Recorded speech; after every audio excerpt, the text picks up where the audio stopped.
Pemirsa, pengungkapan beberapa kasus penyalahgunaan BBM bersubsidi maupun pengoplosan LPG beberapa pekan lalu di wilayah Denpasar tidak menghentikan kepolisian untuk mengungkap jaringan yang selama ini merugikan negara dan masyarakat.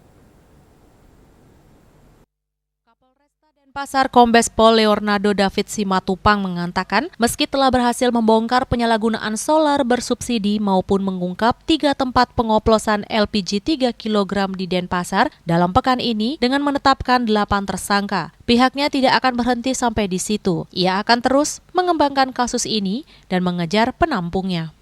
Undang-undang migas, di mana tindak pidana setiap orang menyalahgunakan pengangkutan dan atau niaga bahan bakar minyak dan gas dan atau liquid petroleum gas yang disubsidi pemerintah sebagaimana dimaksud pasal 55 Undang-Undang Nomor 2 Tahun 2001 tentang minyak dan gas bumi sebagaimana diubah dalam pasal 40 angka 9 Undang-Undang Nomor 6 Tahun 2023 tentang penetapan peraturan pemerintah pengganti Undang-Undang Nomor 2 Tahun 2022 tentang hak cipta kerja.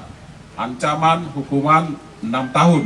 Kapolresta menegaskan, pihaknya akan terus menindak tegas praktik penyalahgunaan BBM dan LPG subsidi yang merugikan masyarakat. Raiswantara, Bali TV.